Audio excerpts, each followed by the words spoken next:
Hello, friends. Thank you all for coming. Today we have a workshop called The Abundance of Christ. The Hospitable Healer. And also a description, the abundance of Christ's incarnational life and positive psychology. Can healers learn resilience from both in their hospitality? My name is Sarah Byrne-Martelli, and I'm the secretary of the board of OCAMPR. So to introduce our speakers, we have Dr. George Tadros and Dr. Mena Mesiha. Dr. Tadros is a practicing cardiologist in Minneapolis for the last 20 years. He has completed master's degrees in Orthodox theology and in biblical studies. He's currently pursuing further research in patristic anthropology. George is a co-founder of the Coptic Medical Association of North America, where he's actively involved in their international medical missions to Africa and Latin America. He also mentors healthcare students at the University of Minnesota as part of an interdenominational Christian study center, Anselm House. Dr. Mena Mesiha is a surgeon. He is based in Massachusetts. He serves on the OCAMPR Executive Board as the Associate Member Chairperson. Welcome.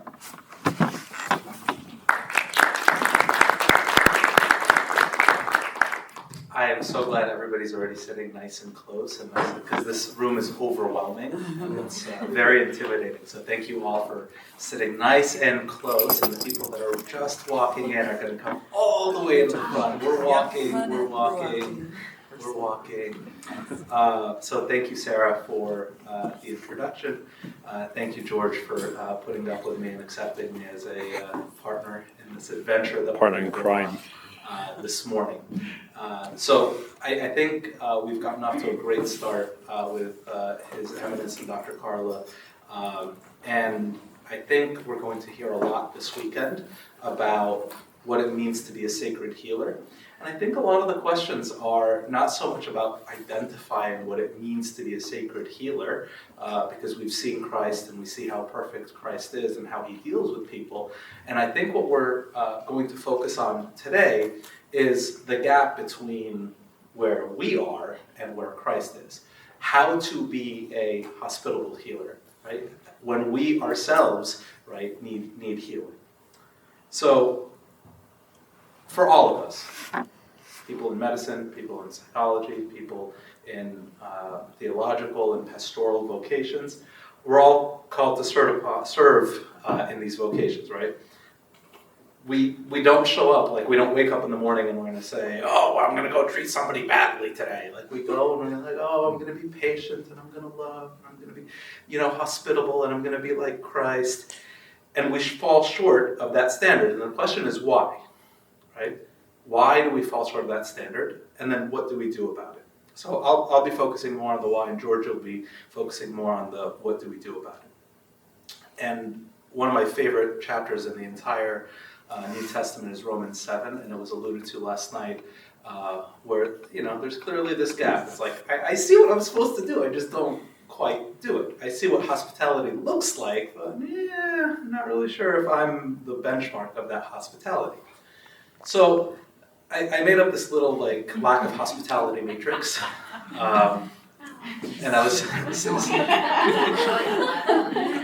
was sitting next to Father Andrew, and he goes, "You giving this talk about me?" I was like, "Not just you, like all of us, right?" So this is kind of where we all sit, where regardless of what venue we're in, so that's across the top, and regardless of what people do to just kind of set us over the edge, right? Like I said, we don't show up trying to be annoyed, but we are. We don't try to show up to be impatient, but we just are.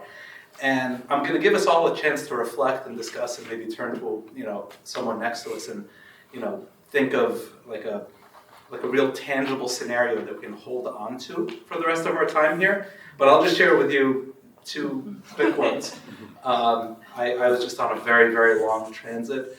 I left Portugal at 11 p.m. Central Time, and I arrived not the next day, but the day after at 2 p.m. Central Time. So the transit was it was more than 36 hours. I lost track of the time.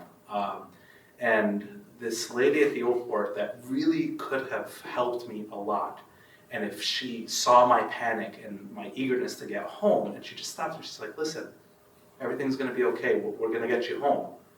I would have calmed down and I would have, said, okay, how are we going to do that? But instead, she looks at me and she goes, why do you people always make it so difficult? And I was like, okay. And I had every part in me to just let her have it, right? And she was definitely not my favorite person that I met in that 36-hour transit. And I was just talking to somebody yesterday about their experience with their doctors, and how doctors are kind of whatever, I said what I needed to say, and I try not to do that, but when you answer the question and then you answer the same question again and you answer it a third time and you're on the fourth iteration of the same thing and you're trying to say, I don't know how else to say this, but it's not an intellectual thing that you're not grasping. You're just nervous and you just keep asking me the same thing and you're hoping for a different answer, right? And those people get under my skin, if I'm going to be really honest. But one thing we have to recognize is that it's not just me in that equation that's annoyed, right? To that lady at the airport, I'm the annoying customer, right? To that patient, that I'm the doctor that's just not listening and just doesn't understand my question, right? So why is that? And I just want all of us to have a real tangible example of this. So let's pause for a second and let's figure out a scenario, either recent or imagined, like there's a specific person, in our family or in our work or in our service, or I'm probably that person to George after spending a week with him. But there's got to be something that we want to hold on to and say, why does this person irritate me so much, right? If I have the intention and the desire, and most of the time I'm a pretty good person and I'm pretty hospitable, why can't I offer that to this person? So let's pause for that for a second. And some of us are more individual, some of us are more talking it out. So feel free to turn to the person next to you, feel free to write it down. But I'm going to give everybody 90 seconds just to process that. Can you click back to your chart? Sure. The, what I call it, the lack of hospitality matrix.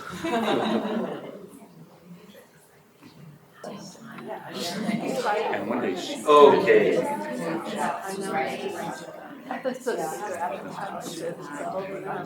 So does everybody have their vignette, personal, sort of this person, I can't believe this person is like that, right? This person's really getting under my skin. It's not me, right? It's not that I'm the one that has the limitation. It's because they, right? I could have, taken the opportunity with this lady at the airport, be like, are you having a tough day? Are the customers difficult? My wife would have done that. My wife is a social worker therapist, so she's got the capacity and the ability and the skill set to be like, yeah, it must be really hard. And I'm like, just do your job, right? So we don't take responsibility for this interaction. We put it on the other person, right? And we say, no, if this person wasn't so then I would have been in a better position to treat them better. So I encourage all of us to read broadly outside of our disciplines, and one of the things that's definitely outside of my discipline that I really enjoyed reading. It is a book. It's not really it's not really a leadership book. It's more of a psychology book. And the key take-home point from this book, Leadership and Self-Deception, was that treating other people like objects does not just betray their humanity, but ours also. That's one of the key take-home points, where the self-deception is not, there's something wrong with you and therefore you don't deserve to be treated like a person. It's, no, there's something wrong with the way that I see you. I'm betraying your humanity, and in so doing, I'm betraying myself. This is a little bit of a summary, and there's a concept in the book about the box, and when you're inside the box, all you see is yourself. And when we're inside the box, everybody else is an object, right? So if the patient is anxious and and like they're making me late for my day and I can't write my note, this person becomes not a person but an object that's an obstacle to me moving on with my day, right? Like the lady at the airport, she's not a person, right? She's an obstacle to me getting back to Chicago or Boston or wherever I'm trying to go. And I am not somebody who's just trying to get home. I'm this, really annoying guy that's making her life difficult, right? This thing that she, like, as soon as this thing goes away from her desk, her day's better. So for these scenarios, I want you to think about it for yourselves, right? The people that you've identified as difficult people. Do you even really see them as people? And more often than not, the answer is no. You don't. You've forgotten that this is a person, right? You've forgotten that this person has concerns or fears or like legitimate, like she was having a bad day. Maybe somebody just yelled at her, right? My wife's approach of, oh, you're having a tough day. That's the right move right there, to empathize, to connect, to see her as a person. And all of the scenarios that you discussed amongst each other or reflected on, I hope you leave the room and you think about it more and you're like, man, I totally forgot this was a person. How would that scenario have gone differently if I forgot my own things and really focused more on their things that they're bringing into that interaction? And one of the ways that we can do that is to ask, how does Christ see them? If we can always see people as Christ sees them, then Christ is not going to see them as an object to be removed. They're going to be seen as people that have hopes and dreams and concerns and fears that need to be addressed. And I go back to our first slide with the why and what do we do about it now to transition to George. And we're called upon to serve. We have good intentions to do so, but we fall short of that. And putting Christ into the equation, we see that we're putting him as a standard, and we're intending to live up to that standard, and we're falling short of that standard. And I love this from His Eminence Metropolitan Nikolai last night, where he said, when he was at, like I said, a lot of the questions are, okay, but we see what we're supposed to do, but how do we get there? And he didn't really say oh yeah, and there's color by number, spirituality and vocational healing. No, it's just, it's a work in progress. Right? We're on the way. And what I'm excited for George to share with us today is that even though there's really no simple answer, taking an integrative approach that looks at not just, the spirit in isolation or the body in isolation, the soul in isolation, but integrating them. And that's why we're here at OCAMPR, is to take all of the different disciplines and all of the different ways of looking at these same questions and synthesizing them. And I, was talking with George about, his journey and his preparation and his own struggle with this, how to be a better healer, how to be more hospitable. And I'm excited for him to share that journey with us. And this is essentially a long introduction to George, sharing us with us positive psychology and Christ's incarnational life.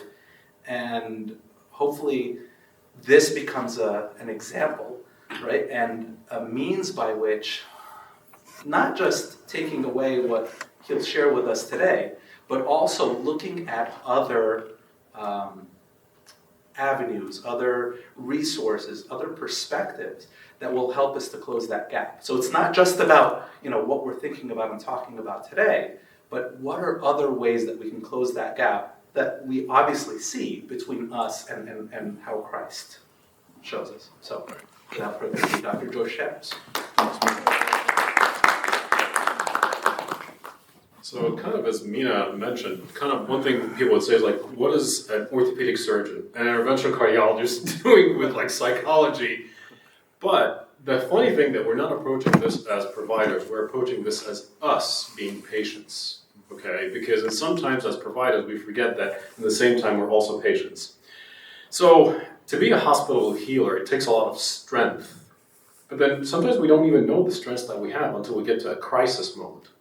So with that, I want us to do a very quick exercise. Take us like literally 3 minutes. You can just scan this code. I'm sure many of you who are actually in therapy and in, or like therapists, psychologists, have done questionnaires for positive psychology. This one is a very quick one, but it gives you a little bit of idea of what we talk about like what I did. This is talking about my journey. So I'll give you 3 minutes. Is it scanning? Unfortunately, no. Yes. Yes. I think it says disabled. Oh, jeez. Well, you have the, Yeah, we can just do the, Yeah. we'll Yeah, type it in there.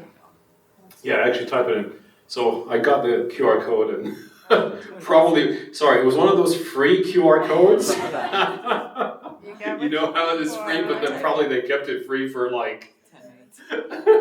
like 2 days.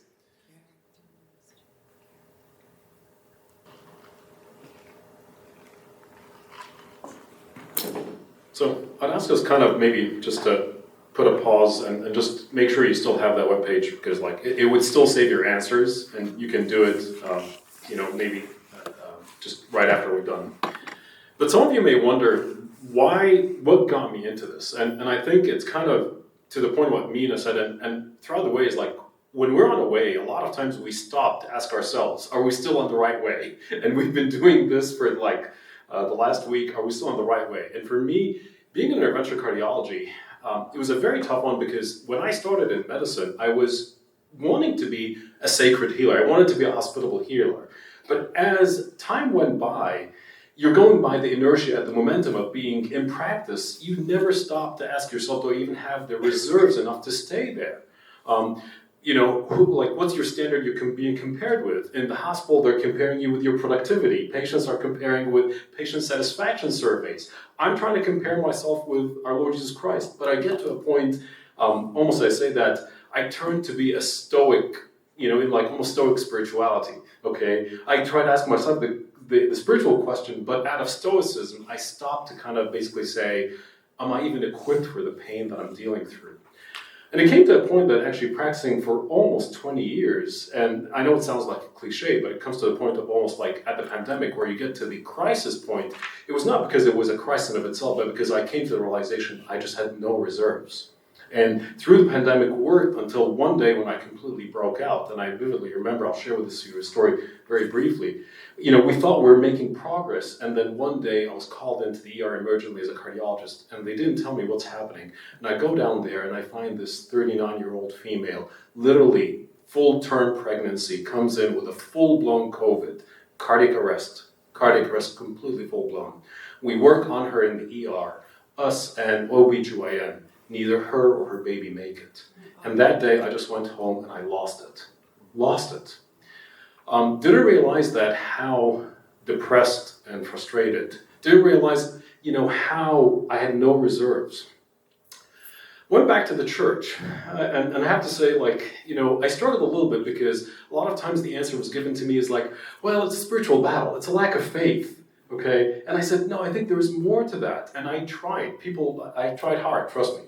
So in my journey, I started to kind of look into, maybe I need to get some therapy myself. So here's what I'm telling you, I'm not actually a therapist, but I came as a patient, as a healer who was in a crisis. Went to therapy, and I started reading. I'm one of those people that read a lot. Read, as Mena said, a lot broadly outside. So I read a lot, and read in psychology, did a little bit of CBT. But as a psychologist, probably all of you who are in psychiatry and psychology know that, there was all these different schools. The psychoanalytic school of Freud that kind of viewed humanity as a broken manifestation of childhood trauma. The empiricism of, behaviorism didn't really make it a whole lot better. A little bit more positive with the humanistic approach and Abraham Maslow, until I kind of, stumbled on positive psychology. And I'm sure many of you know positive psychology, but briefly, those who don't, was introduced by Martin Seligman in the University of Pennsylvania for the last 40 years. And it was a reaction contrasting against the Freudian notion that all humanity is broken, towards a more positive view of humanity to cultivate its innate strength. It was actually paralleled in the same time medicine, as medicine shifted from just healing disease to actually promoting wellness and health. That mentality also was caught on with in psychology. Martin Seligman described the tenets of positive psychology as human beings who adopt and cultivate the following mnemonic, and they call it PERMA.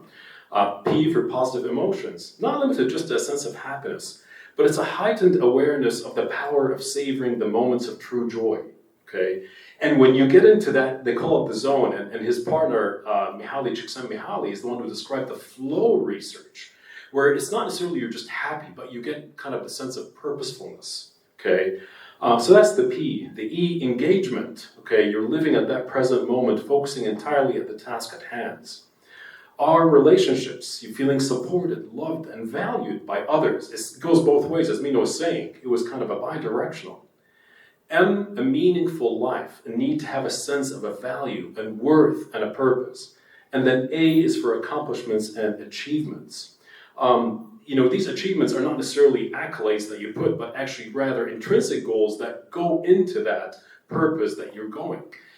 And to me, I started, to go with some of the exercises that positive psychology started to look at. And one of the things that I really loved was their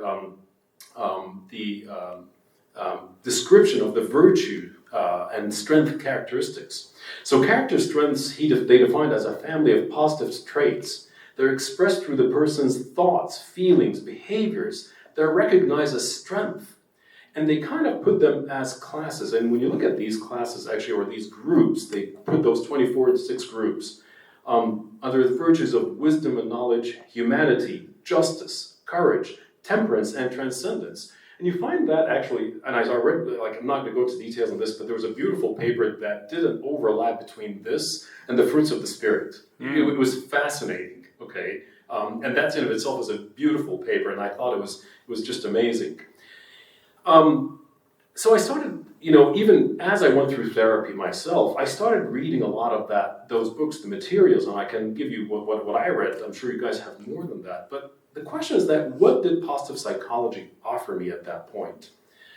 Number one, and this is where now me as a scientist and as a patient come together. Okay, number one, it offered me, as a branch of science, offered some explanation to the mechanics and the how of life. Just like biology offers us a mechanics of disease, psychology offered me, as a person who's trying to struggle with understanding myself, a mechanics of that. It gave an acknowledgement of that emotions had an impact on my life, both positive and negative. I think this is a key thing, and I'm here now talking as a patient to therapist.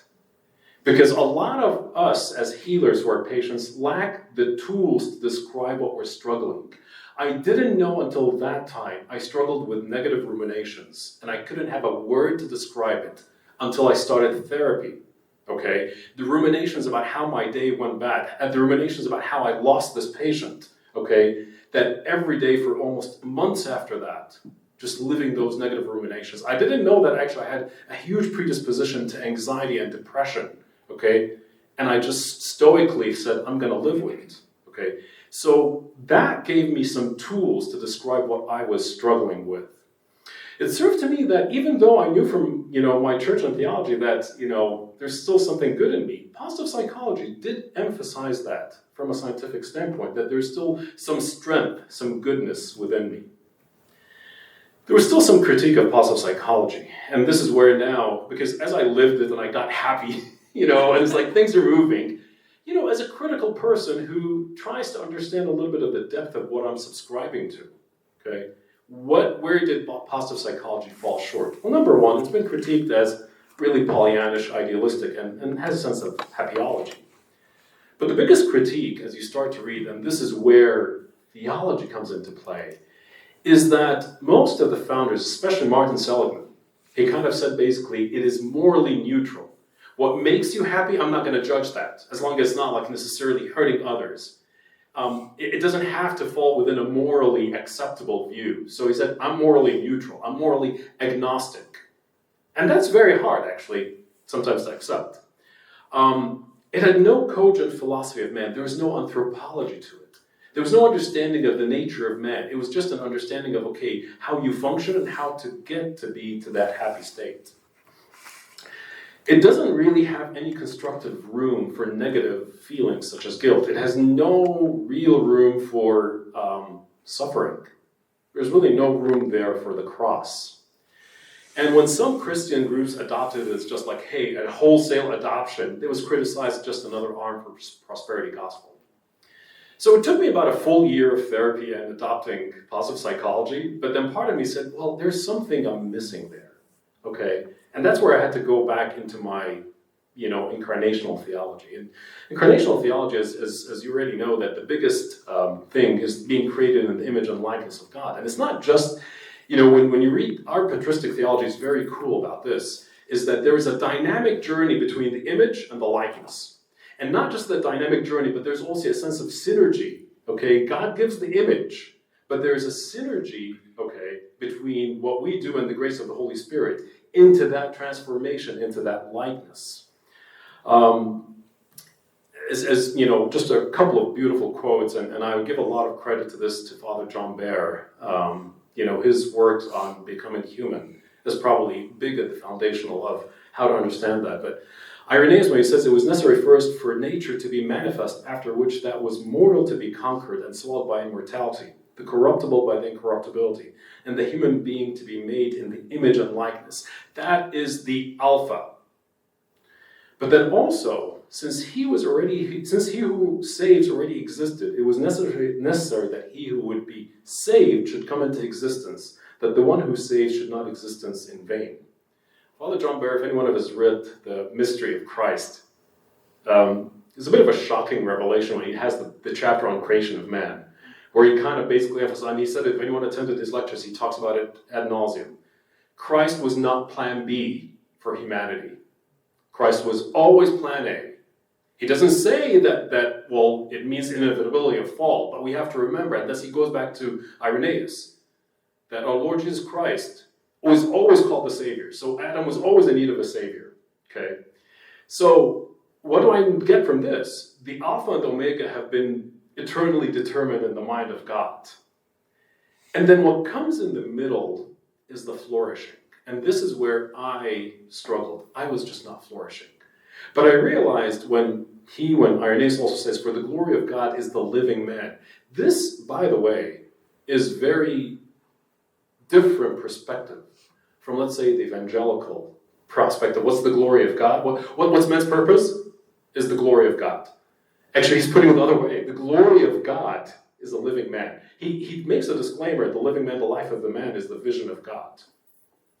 That's the flourishing point, and that's where I was lacking. And I find it very, very amazing that Metropolitan Nicolaou yesterday said this. And what has not been assumed has not been healed. I've been struggling with this for so many, because I had to come to the realization that Christ, when he assumed everything, he assumed even my negative predisposition. Was he predisposed to sadness and anxiety? Obviously in Gethsemane, he showed it. And when I was predisposed in some sense to that anxiety and to that sadness, okay, I had to assume I had to make sure that he assumed this. So this for me was a key turning point where I started to believe that in our Orthodox incarnational theology, as I started to read more about it, we don't necessarily have that hierarchy of needs where the soul or the eternal soul comes on top. After that, the mind. After that, the body. Okay? Because we always, and sometimes in our misunderstanding, we subsume the body and the mind to the eternal needs or the eternal fate of the spirit. Okay? No. If I'm spiritually enlightened and have been now illuminated and baptized, that means my body and spirit, okay, are all integrated. There's no hierarchy. It's an integrated system. And I cannot be wholesome as a functioning healer if I'm struggling mentally all the time.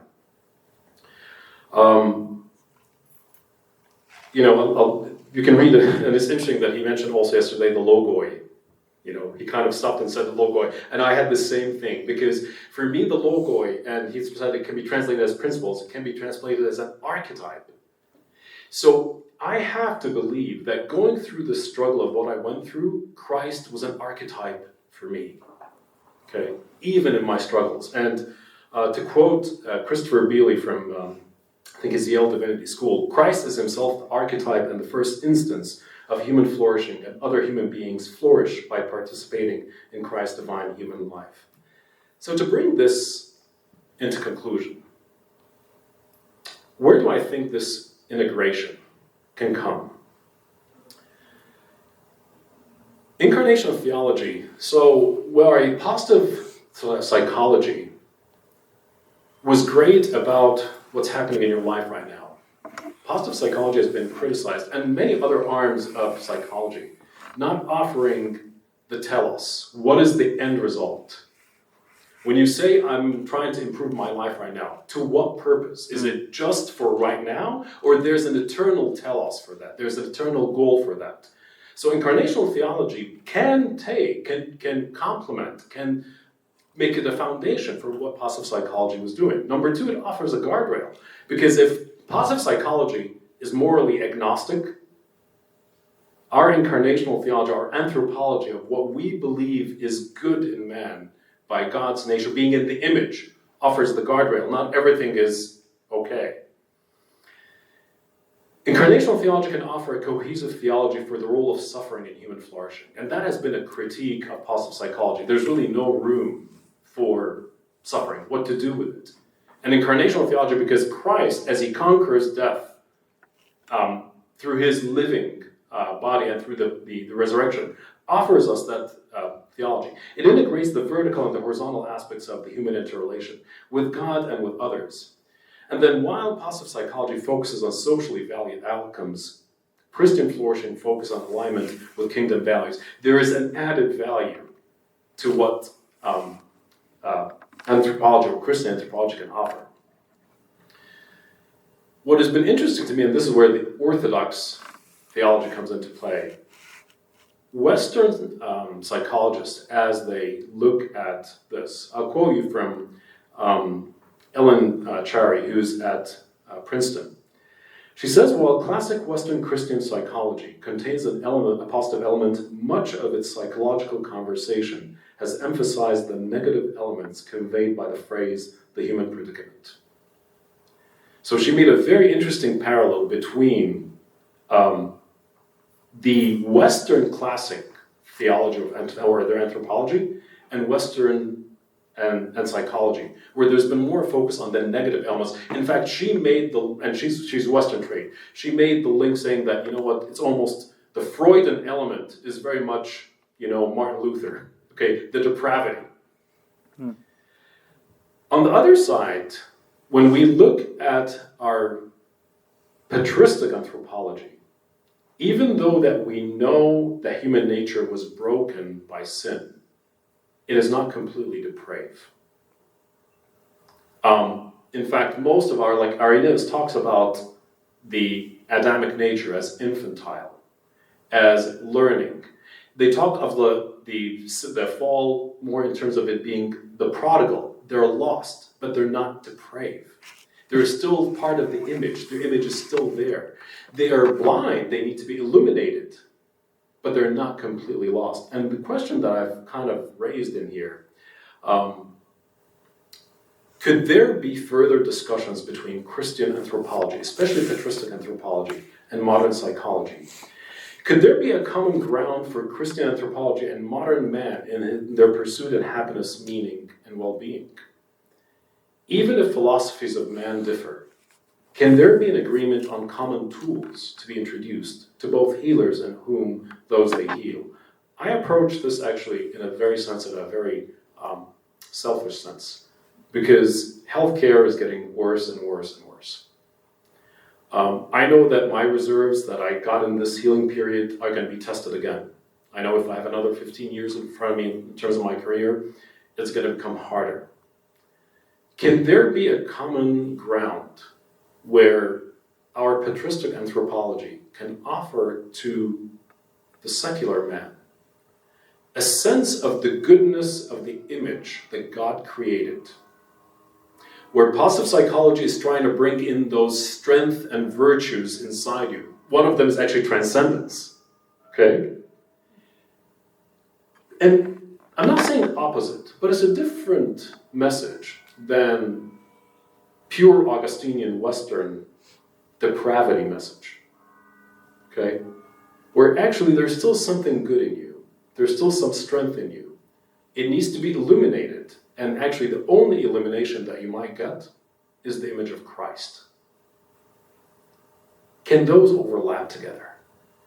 I was struck by the readings that I had, and I just put some of the references up there, about how the call from psychologists to theologists, anthropologists, to research this. In fact, one of them, I think it's Charles Hackman, made a claim or a statement in his book, literally it was just a paragraph, distinguishing between Augustine and Irenaeus. And he said that we've been quite impacted negatively by Augustine. Is it time to go back to Irenaeus? I found that fascinating. And this is written from a psychologist. So to conclude, and definitely now kind of open it to discussion and invite Mena to come back, is that as a patient, and to get to that point of sacred hospitality, of being able to be a sacred healer, I felt that I struggled quite a bit and had no reserves. I had to go back again to both my spirituality, but then also to psychology, where healing the healer. I found some tools within psychology. They definitely gave me the tools, gave me the language, but they lacked the substance of understanding my nature. And when they offered some explanation for the nature, it was more of an explanation that was very limited to just this part of life, that had no eternal value to it.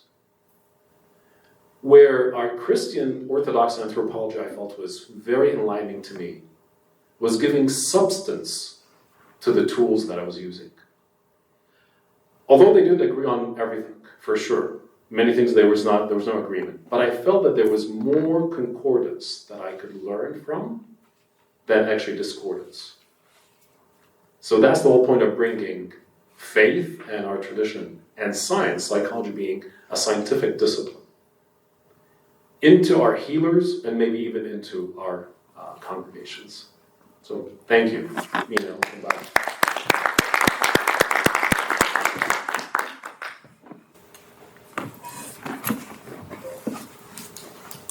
Yeah, questions, guys? Comments? Yes. I'm sure that you well know by experience, just because Can you start again just for the Sure. recording? There's extras. just curious, based off your experience, if you have any tips, because I found out that you can know why a patient or anyone you interact with, why they're acting that way, but it doesn't necessarily make it any easier to interact with them or be compassionate or, take all of what I'm coming with from my background and put that aside and to serve someone else. And so, any tips or thoughts on that? Your background is? I work in healthcare as a public health nurse, but I mean, just, home life, what happened to you before you got to work, like that kind of background, just putting that aside. So I think that's an excellent question. I was actually thinking about this when George was presenting, which is what makes this a medical talk and what makes this a medical conference. And you've got, like George started, two medical doctors, a cardiologist and an orthopedic surgeon, talking about things that are completely outside of our area. And I'll tell you that we had the board meeting yesterday to talk about the topic for next year, which we'll share and announce tomorrow. But one of the perennial discussions every year that happens is how do we make this a balanced topic that approaches medicine, psychology, and religion evenly. And I think the interesting thing about medicine, and this is what I said in the meeting yesterday, is that we get a lot of training on what to do, right? Someone's coding, this is what you do. Someone has this kind of pain or that kind of problem, this is what to do. We don't get a lot of training on the self-regulation that's required to be equipped to do that properly. We don't get a lot of training on the gap in understanding investment, motivation, whatever it is the patient gets and leaves with and then does, right? So I've got the perfect treatment for you. You just do 1, 2, 3. You either don't understand or you don't do it or you don't trust or whatever the gap is, the treatment's a complete failure, even though it was the right treatment. So when George was talking, I kept reflecting on, I think if what we're trying to teach people in healthcare is what the right thing to do is, then we're missing a big part of the equation. Because that is still self-serving, and that is still a sort of a unilateral, well, I gave them the right advice. I wrote the prescription, what else do you want? Well, you don't know what their copay was. You don't know that they actually walked to your office and the pharmacy that you sent it to was 3 miles away and they couldn't get there because they didn't have transportation. So the question that you're asking is part of that larger equation, which is we know what to do in healthcare, but we just don't know how to do it. And I think that a conference like this and an organization like this is very much the place where we don't necessarily get the right answer to that question, right? We still get we're on the way. Like, yeah, okay. Like, whatever your teenager did that morning is going to affect the patient that you see. And I'm not afraid to tell my patients, you sound like my teenager.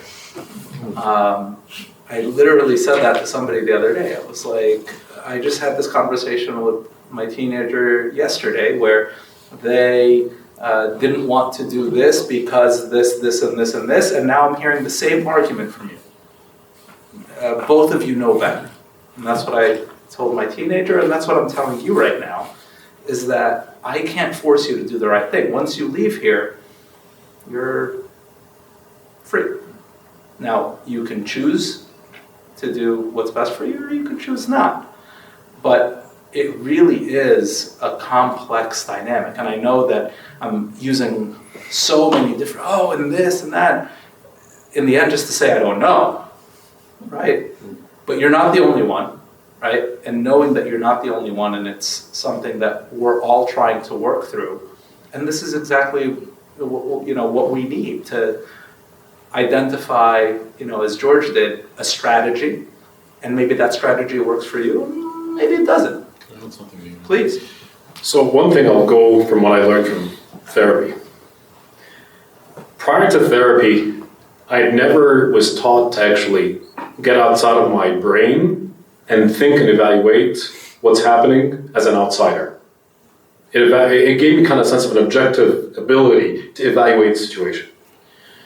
So I started applying the same thing to my life where a lot of times I was doing my practice by momentum and being excited, and all what I could do is just complain about the situation, how ineffective I am. And so I started to kind of think about the same way, well, maybe I should get outside of my brain and outside of the situation and evaluate it. Not every day, because it gets to be neurotic, but frequently to look at how my practice is making it more conducive to be able to do these things and how it's inhibiting. So I started to look at and the problem is that being working for a health system, a lot of things are forced on you. So the structure is forced on you. But that's not to say that actually when you step outside of it and look at it a little bit objectively, you start to realize, well, the room setup actually is not conducive to actually do this. The way that the patient is being groomed, the way the patient has been given the medications, the way that we're checking for their insurance and then finding out after 2 days, well, their insurance doesn't cover that, and now we're playing, tag along. So I started to identify some tips that made my practice, whatever it is, so it could be in therapy, in public health, or in practice, that makes it, I'm a better healer at that point. Prior to this, I was just literally just enclosed into that momentum and just, you know what, the best I could do is just, I'm gonna, you know what, force it through day by day. But that did help, okay? And as Mena said, we're on the way, and getting this is like helps a lot. But just take that practice every now, maybe once a week, to look at it globally and look at certain tips that might change the way that you practice to make, and not necessarily just make you a better healer, actually might give you some room to practice that sacred hospitality. I think Dr. Thomas, kind of mentioned today, like one of the things that she's forced, it was kind of very interesting because she alluded to me something very amazing. Even though that now a big part of her practice is in the ER and taking shifts here and there, she keeps her office, even though it's not now the biggest part of her practice, because within her office, that's where she has the room to do the sacred hospitality. And that was an eye-opener for me, okay? She has designed her practice in a way to give herself that room, because in the ER, maybe time and constraints don't allow her. So thinking outside of the box, okay, go back to Mena, might give you some of that, but that's a great question. Yes. Thank you so much, guys. That was really incredible. And I'm curious about, coming from the context of, how right now there is this rise of suicide among physicians, and there are all these studies, in particular even looking at your subspecialties, like surgery, right? And sometimes the answer to that's given is like therapy and more mental health stuff, which is fine. This is okay. But do you think that maybe like a bigger answer to your point comes from the inside, like hearing the two of you who are more sort of psychologically minded and more reflective? Do you think approaching the physician heal thyself kind of thing within these subspecialties in particular, and the risk of suicide and other things within physicians, I think the answer to that comes from within the field as opposed to mental health? I know you made some references to saying that you're speaking beyond your scope, but I feel like this is actually the perfect scope, the two of you within where you're at. So I guess my question would be, how is this conversation received when you're talking to other folks, other surgeons or other cardiologists, about meaning and flourishing and what it means for us to really be healed healers?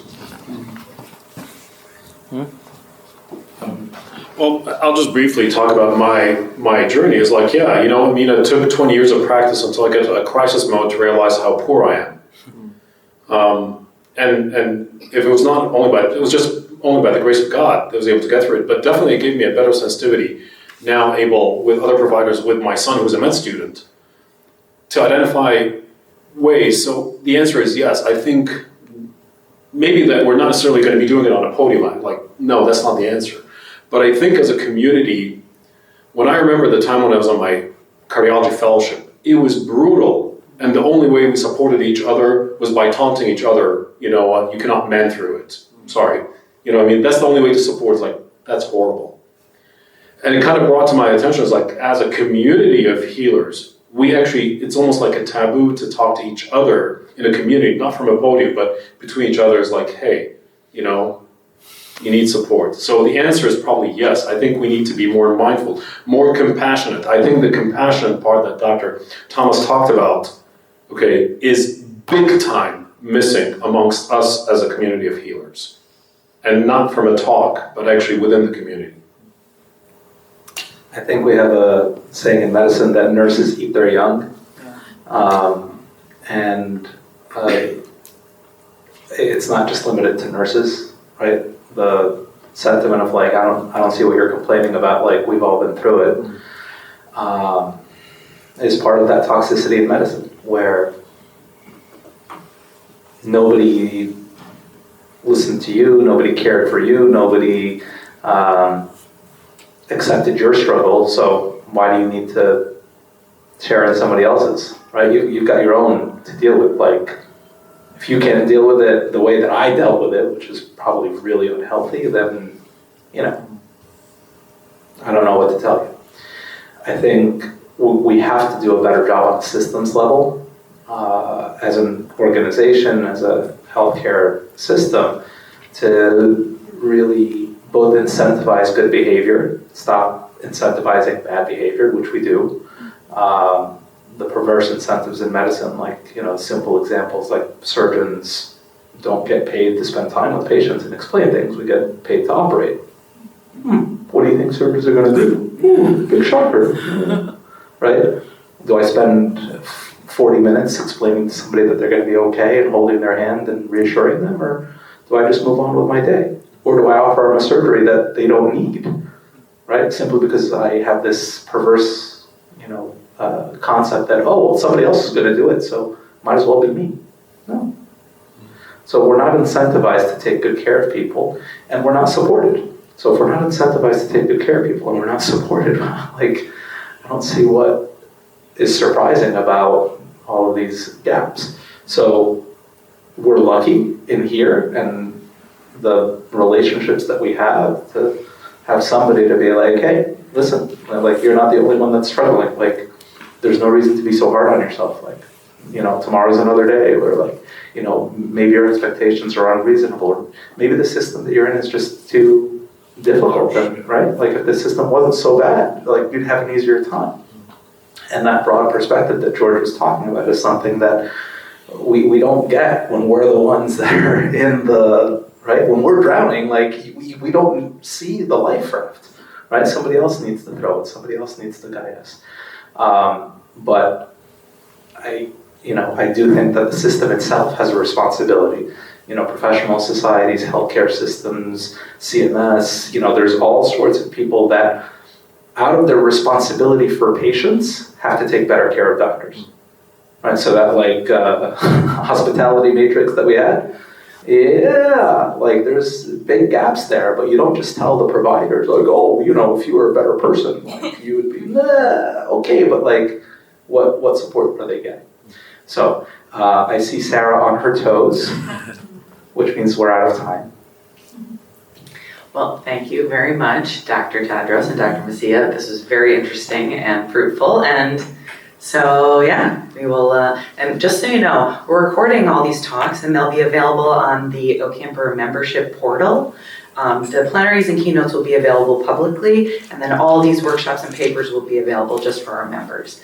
And so next up we have at 12:30 lunch and special interest groups, so you can sit with your particular profession or discipline. I'll be sitting with the chaplains. Yes. Anyone who wants to be a chaplain, I think we might have to have 2 tables for chaplains, truthfully, which is really cool. I don't know if we're going to have space for all the other chaplains. Right, that's true. So anyways, thank you so much, and we'll see you at lunch. So I know it's over, but please feel free, I'd love to hear kind of comments, feedback, especially for people that get a chance to interact, because I think for me, this interaction between psychology and anthropology is very interesting. And especially Orthodox, what can Orthodox anthropology offer? So I'd like to hear some feedback from you guys, so please come to us personally. We'll have lunch together. How about that?